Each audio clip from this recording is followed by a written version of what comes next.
This is Scott with Energy Periscope. Today we're going to have a short video about how to model a utility rate. In this case, we're going to be modeling a residential rate that has time of use and tiered attributes. What I've done to prepare for modeling this rate is I've gone to the utility's website and I've pulled up the rate information. The rate information was then downloaded, so in this case I've downloaded the residential time of use rates here. And I've also downloaded the baseline territories and quantities sheet. Now this helps us define the tiers and when they come into play. So what you're going to see on the left side of my screen are the actual rate informations that I've downloaded. And on the right side, we'll take a look at the rate model itself and see where we put the entries in. So first of all, what I've done is I've given this rate a name, and I've defined it as an electric rate. It does have tiered attributes, so I've selected yes, it has tiered attributes. And I've checked off time of use since it has time of use attributes as well. It is a residential rate, and I've entered the rate code in the rate code box and the territory code Z in the territory box. Next, we need to find the minimum daily customer charges, and we can pull that directly from the rate sheet. Here we have minimum energy charges on the rate sheet, and you can see it's 0.14784 cents per day. So I've entered that as 0.15, so we've rounded to 2 decimal points, which is what the software requires. And if you were to enter in the full decimal point range, it will round it for you. And then the daily meter charge is also listed here. Meter charge for the E7 rate is about 12 cents, so I've entered 12 cents here. Next, we need to define the summer season itself. And Pacific Gas and Electric, you'll find in their rate sheet, defines the summer season starting May 1st, and it ends at the end of October or October 31st. So this is the summer season. Anything outside this region, so from November 1st back around through the end of April up to May 1st, will be the winter season. Next, we need to define the base rates. So base rates are also called off-peak rates. Okay, so here we have the E7 schedule. And if we look at the summer and the winter seasons, we'll notice that they've defined off-peak rates. So here's the summer off-peak and the winter off-peak for tier 1, 2, 3, 4, and 5. I've simply taken those numbers for off-peak and I've entered them in here. The base rate, or the off-peak rate, the tier 2, 3, 4, and 5. And I've done the exact same thing for the winter rate for off-peak conditions, tiers 1, 2, 3, 4, and 5, and I've entered those numbers here for the winter tiered rate. Again, off-peak or base rate. Next, we need to define when tiers kick in. So Pacific Gas and Electric, in this case, provides us with what they call the baseline quantities, territories, and quantities sheet. And if we look here for the E7 rate, territory Z, we'll see that in winter, it is 11.6 kilowatt hours per day. So what I've entered in here for winter is 11.6 kilowatt hours per day. And for summer, for territory Z, it is 8.8 kilowatt hours per day. So I've entered 8.8 kilowatt hours per day. Now tier 2 comes into play when you get above this quantity, this baseline quantity, and it goes up through 130%. Now, that is determined through the rate sheet. So let's pull up the rate sheet again. And we'll notice here on the rate sheet, Pacific Gas and Electric gives us a nice summary. The tier 2 is from 101% of the baseline through 130%.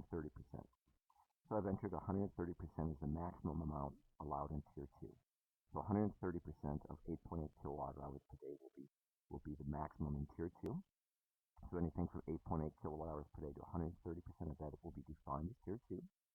Tier 3 goes up to 200%, tier 4 goes up to 300%, and tier 5 is anything above the 300%. And again, that is defined right here in the rate sheet in Pacific Gas and Electric. We've done the exact same thing for winter because the tiered amounts are the same, winter and summer with Pacific Gas and Electric. So we've described the same numbers for the tier limits here for the winter season as well. Next, we need to define the actual time of use rates. So depending on when electricity is used in the hours of the day, what are the different rates? Now, you notice here in the rate sheet for summer and winter, we have what's called a peak rate and an off-peak rate. So there is no part peak rate. The software allows a part peak rate entry. If your utility rate does not have a part peak rate, what you should enter here are the off-peak rates. So what I've done is I've taken the off-peak rates for tiers 1 through 5, and I've simply entered them in as the part peak rate. So anytime part peak comes into play, it'll be using the off-peak rates to determine the cost of electricity. And then we get to the peak rate region, and here we have peak rates defined in tiers 1, 2, 3, 4, and 5. And I've taken these amounts and I've simply entered them in here as tier 1 peak, tier 2 peak, tier 3 peak, peak tier 4, and peak tier 5 for summer. And I've done the same thing here for winter. So again, we define off-peak rates for part peak. Since there is no part peak, we just assume it's an off-peak rate. And then for the peak rates, we enter the winter peak rates that are defined on the rate sheet here with Pacific Gas and Electric.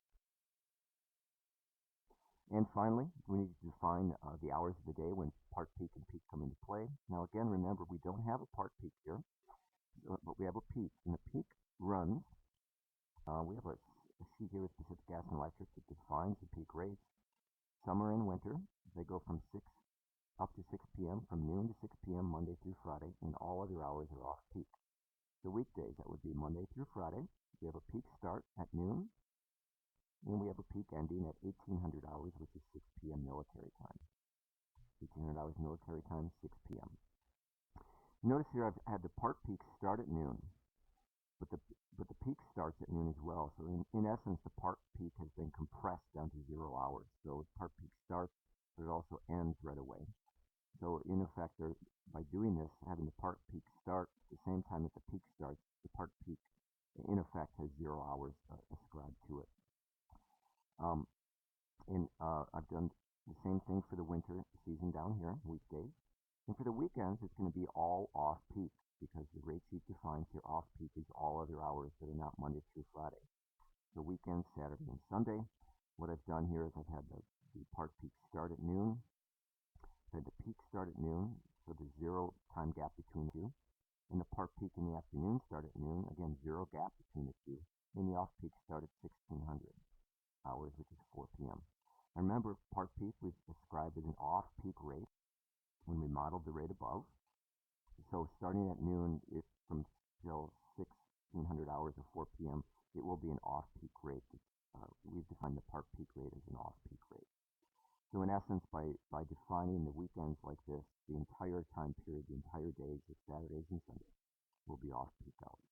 And I've done the same thing for the winter weekdays and the winter weekends. Now what I've just gone through, these time of use periods, may be a little bit confusing to people. And if so, what I would like you to do is please go to our user guide. And in the user guide, you will see a section that covers energy rate modeling. And in here we have some graphs. We'll show you in some further detail how the off-peak rates, part peak rates, and peak rate periods are used in the software. And it defines a little bit better about how these hour definitions that we've just entered come into play.